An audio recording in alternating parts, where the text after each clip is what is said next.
Haryana police constable भर्ती परीक्षा में पूछे गए अजीब सवाल। गृह मंत्री अनिल विज की पूछी गई विशेषताएं, चयन आयोग पर उठने लगे सवाल। आयुष्मान डिजिटल अभियान के शुभारंभ में बोले पीएम मोदी, कहा हर देशवासी का बनेगा हेल्थ कार्ड, स्वास्थ्य सुविधाओं में आएगा क्रांतिकारी बदलाव।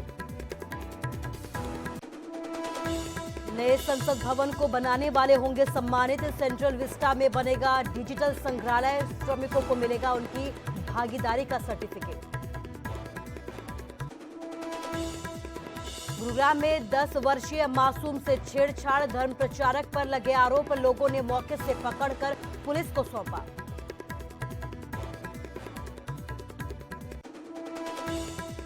शिमला के रिज मैदान पर महाभारत, आपस में भिड़े दो गुट, झगड़े की वजह साफ नहीं, पुलिस ने कुछ लोगों को लिया हिरासत में।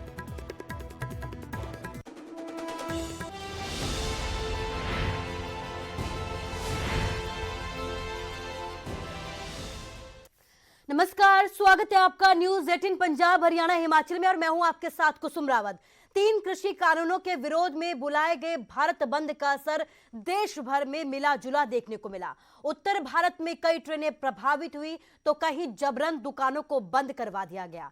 वहीं किसान नेता राकेश टिकैत ने भारत बंद के सफल दावे का दावा किया है।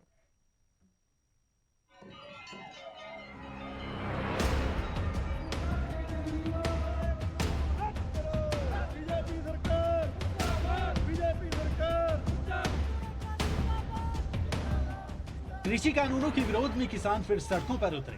संयुक्त किसान मोर्चा के आह्वान पर किसानों ने आंदोलन तेज कर दिया और भारत बंद की कॉल दी। पूरे देश में किसानों ने प्रदर्शन किया। भारत बंद का असर खासतौर पर पंजाब, हरियाणा और पश्चिमी उत्तर प्रदेश में देखने को मिला।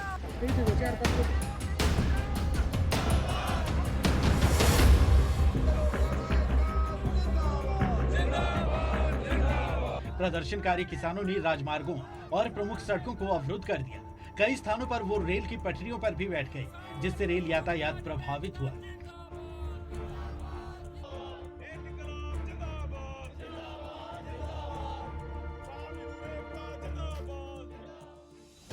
हालांकि देश का ज्यादा हिस्सा इससे प्रभावित नहीं दिखा। बंद की वजह से जाम लग गया, वाहनों की लंबी कतारें लग गई, जिसके चलते लोगों को दिक्कत हुई।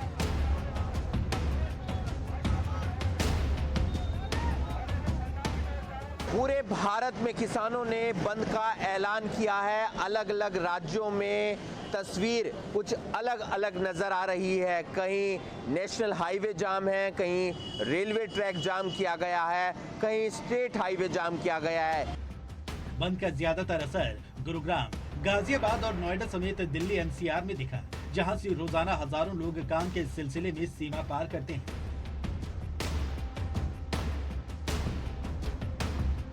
जी मैं फरीदाबाद से आया हूँ सर। कहाँ जाना है? मुझे अम्बाला जाना है। मेरे पोस्ट ऑफिस में क्या नाम जॉब है, उधर क्या नाम मैं अभी ज्वाइनिंग करा है मैंने, और मैं छुट्टी दे नहीं सकता। उधर से बहुत फोन आ रहे हैं कि आओ, और मैं पूरे भारत बंद में फंस चुका हूँ। अब मेरा ना जाने का पता, ना आने का पता।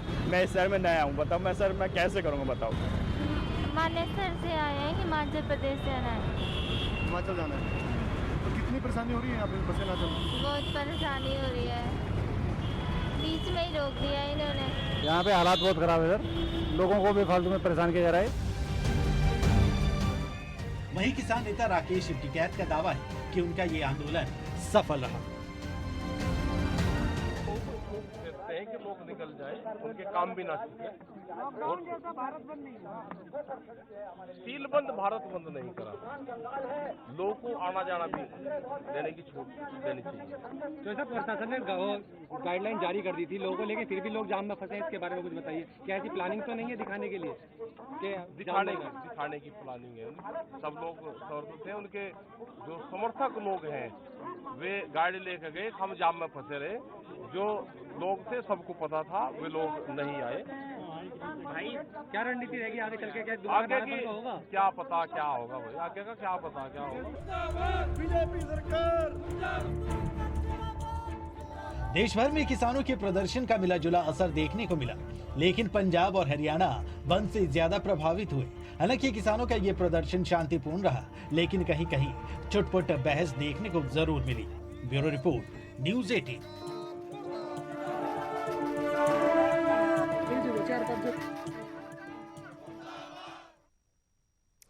तो किसानों के भारत बंद के दौरान दिल्ली गुरुग्राम बॉर्डर पर भी जबरदस्त जाम देखने को मिला।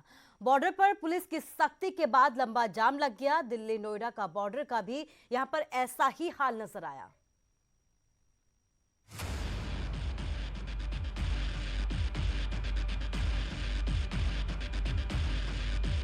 जहां तक नजर जाएगी हर तरफ जाम ही नजर आएगा।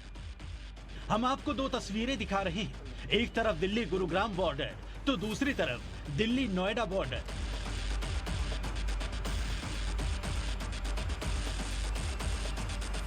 गाड़ियां रेंग रेंग कर चल रही थी।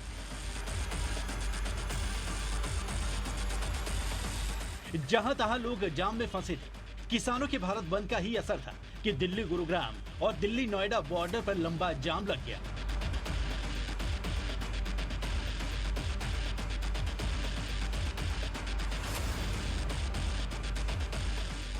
इस वक्त मैं दिल्ली गुरुग्राम बॉर्डर पर ही मौजूद हूँ। आप देख सकते हैं कि दिल्ली पुलिस जो है वो यहाँ पर मौजूद है और लगातार जो भी गाड़ियाँ गुरुग्राम से खास तौर से जो दिल्ली में दाखिल हो रही हैं उन गाड़ियों की चेकिंग की जा रही है, उन गाड़ियों पर नज़र रखी जा रही है कि आखिरकार कौन सी गाड़ियाँ जा रही हैं, गाड़ियों में कौन लोग हैं। कहीं ये ना हो कि जो गाड़ियों के अंदर कोई किसान जो है वो दाखिल ना हो। एक तरह से दिल्ली में इसको लेकर के खास तौर से अलर्ट जो है वो दिल्ली पुलिस को रखा गया है।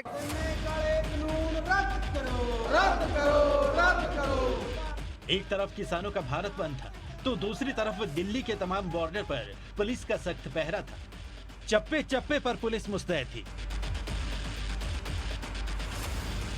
लोग दफ्तर के लिए निकले थे, लेकिन घर से कुछ दूर निकलते ही गाड़ियों की रफ्तार पर ब्रेक लग गया।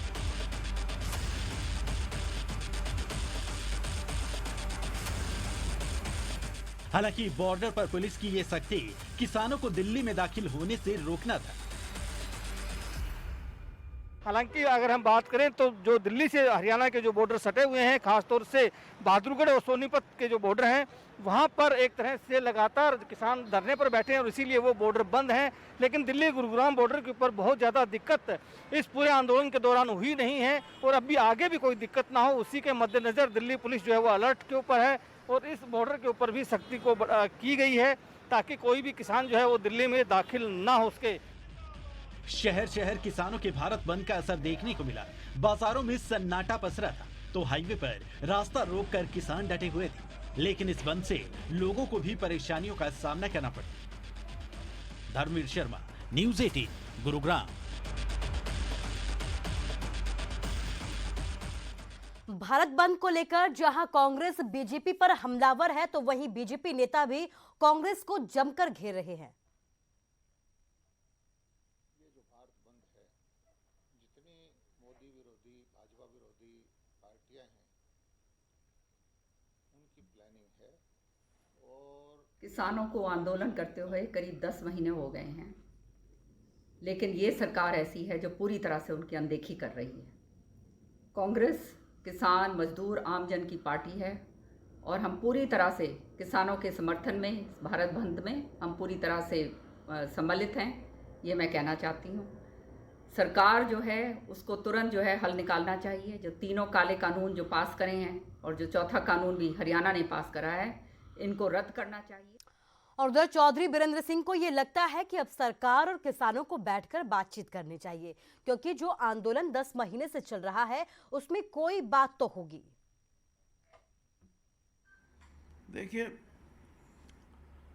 इस आंदोलन में अगर इसके समय सीमा देखी जाए तो देश में कोई शायद ऐसा आंदोलन हो जिसका इतना बड़ा स्वरूप और इतने लंबे समय तक चला हो।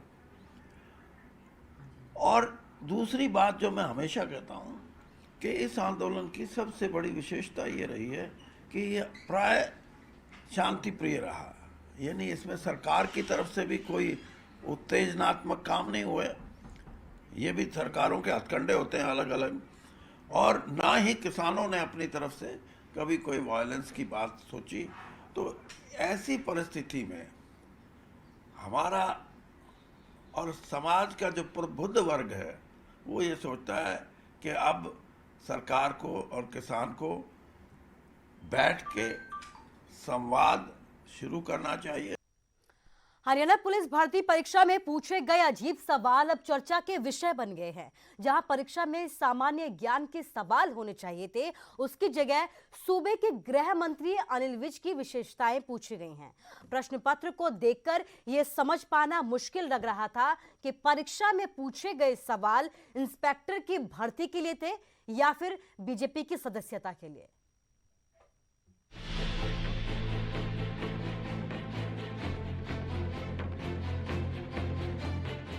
हरियाणा के गृह मंत्री अनिल विज की क्या विशेषताएं हैं? वो उच्च शिक्षित हैं, पहले भी गृह मंत्री रह चुके हैं, वो अविवाहित हैं या वो पुलिस अधिकारी रह चुके हैं? इसका जवाब अगर आपको पता नहीं है तो आप सब इंस्पेक्टर नहीं बन सकते, क्योंकि ये सवाल हरियाणा कर्मचारी चयन आयोग की ओर से पुलिस सब इंस्पेक्टर की भर्ती परीक्षा में पूछे गए सवालों में से एक था। ऐसा एक सवाल नहीं, कुछ और भी अजीब सवाल इस परीक्षा में पूछे गए।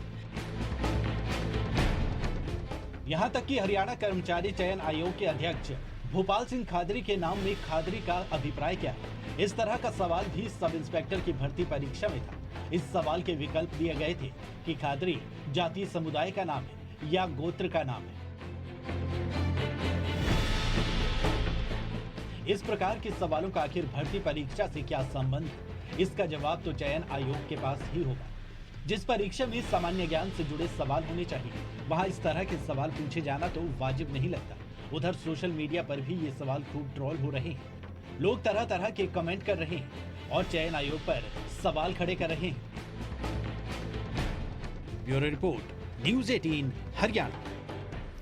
और अब खबर गुरुग्राम से है। गुरुग्राम में 10 साल के एक मासूम के साथ छेड़छाड़ का मामला सामने आया है। 22 वर्षीय एक धर्म प्रचारक पर इसके आरोप लगे हैं। लोगों ने धर्म प्रचारक को मौके पर ही पकड़ लिया। यूपी के शामली का बताया जा रहा है आरोपी। धार्मिक स्थल पर खाना देने गई थी मासूम और वहां पर उसके साथ छेड़छाड़ का ये पूरा मामला सामने आया, जिसके बाद लोगों ने आरोपी को पकड़ लिया और आप देख सकते हैं कि इस आरोपी को पकड़कर पुलिस के हवाले कर दिया। तो गुरुग्राम का ये पूरा मामला है जहां पर 10 वर्ष की एक मासूम के साथ छेड़छाड़ की गई। 22 साल के एक धर्म प्रचारक पर इसके आरोप लगे हैं और इसकी जानकारी मिलते ही लोगों की भारी भीड़ वहां पर पहुंच गई और आरोपी को पकड़कर यहां पर उसके साथ मारपीट की गई। इसके साथ ही यूपी के शामली का ये रहने वाला बताया जा रहा है। धार्मिक स्थल पर ये बच्ची खाना देने गई थी और कहा यह जा रहा है कि इसी दौरान उसके साथ छेड़छाड़ की गई।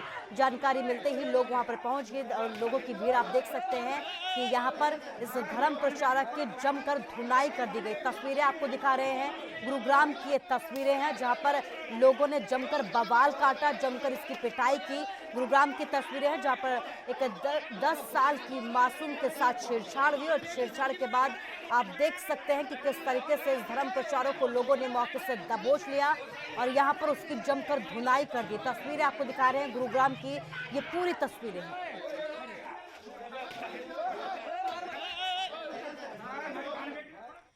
इस बीच खबर सोनीपत से है और सवाल उठने लगे हैं कि क्या जान को जोखिम में डालकर रस्में निभाना जरूरी है। शादी के बाद रस्म निभाने घाट पर पहुंचा एक इंजीनियर पानी की लहरों में समा गया। मां मदद के लिए यहां पर चीखती रही, चिल्लाती रही, लेकिन कोई आगे नहीं आया। वही प्रशासन की कार्रवाई पर भी यहां पर अब सवाल उठने लगे हैं। पैर पकड़े रे, मेरी मदद करो, मेरा बच्चा मेरे हाथों के सामने जान लग रहा है। मेरी मदद नहीं करी किसी ने, बहुत रिक्वेस्ट करी मैंने पुलिस वाले के भी पैर पकड़े कि मेरी मदद करो, मेरा बच्चा मेरे हाथों के सामने जान लग रहा है। मेरी नहीं मदद हुई।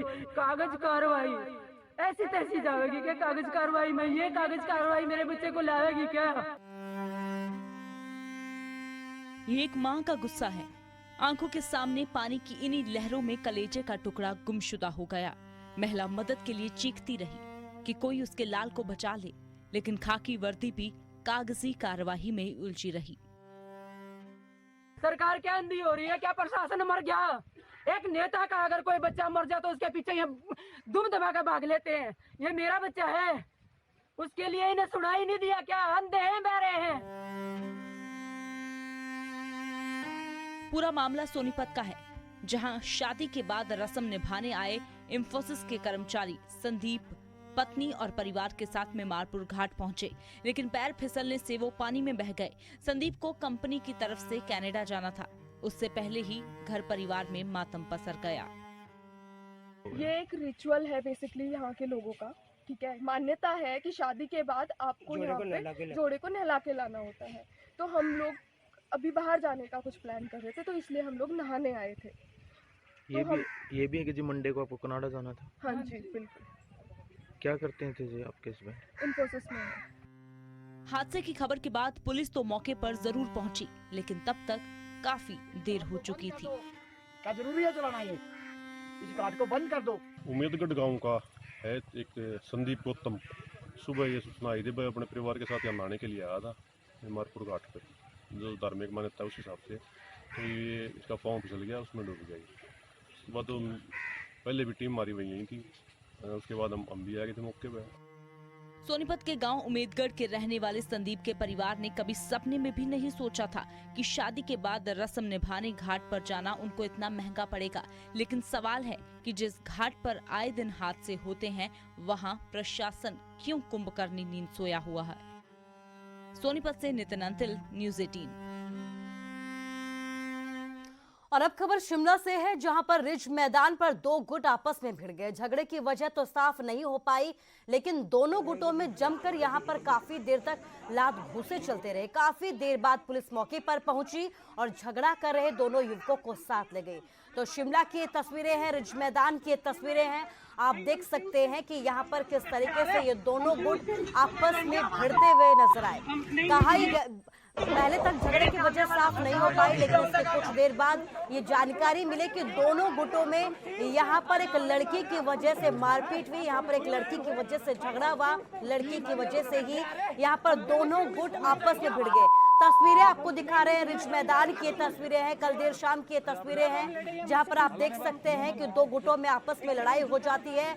नौबत यहां पर मारपीट तक पहुंच गई। दोनों ने एक दूसरे के साथ छीना झपटी की, यहां पर मारपीट की, बाल तक खींचे और इस दौरान लोगों ने इन्हें छुड़ाने की कोशिश की, लेकिन नहीं माने। इसके बाद पुलिस यहां पर पहुंची और दोनों युवकों को यहां पर से शांत करवाया। तस्वीरें आपको दिखा रहे हैं, शिमला की तस्वीरें हैं, रिज मैदान की तस्वीरें हैं, जहां पर काफी देर तक ये गुत्थम गुत्था यूं ही चलती रही। जो यहाँ पर लोग मौजूद थे, उन्होंने दोनों को छुड़ाने की कोशिश की, लेकिन दोनों नहीं माने। कहा यह जा रहा है कि एक लड़की की वजह से यहाँ पर इस तरीके से लड़ाई हो गई, एक लड़की की वजह से यहाँ पर ये दोनों गुट आपस में भिड़ते हुए नजर आए।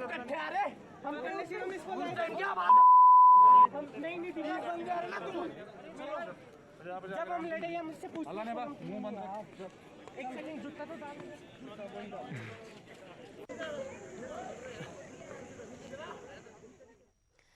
पीएम मोदी ने नए संसद भवन के काम में लगे श्रमिकों के सम्मान की बात की है। उनके सम्मान में पीएम मोदी एक डिजिटल संग्रहालय भी बनवाएंगे।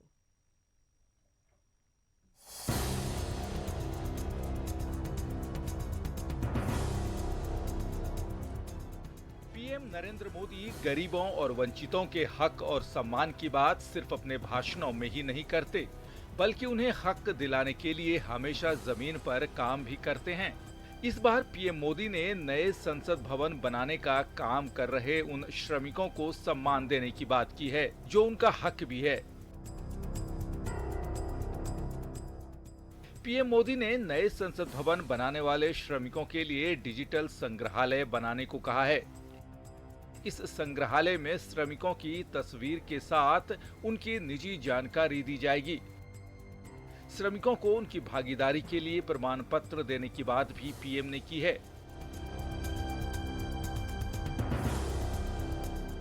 पीएम मोदी का मानना है कि निर्माण कार्य में लगे श्रमिकों के योगदान को पहचान जरूर मिलनी चाहिए। बता दें कि अमेरिका दौरा से लौटते ही पीएम मोदी रविवार को नए संसद भवन का काम देखने निर्माण स्थल पर पहुंचे थे। पीएम ने यहां हो रहे निर्माण कार्यों की प्रगति के बारे में जानकारी ली और परियोजना को समय पर पूरा करने पर बल दिया। साथ ही निर्माण कार्य में लगे श्रमिकों से बातचीत भी की और उनका हालचाल भी जाना।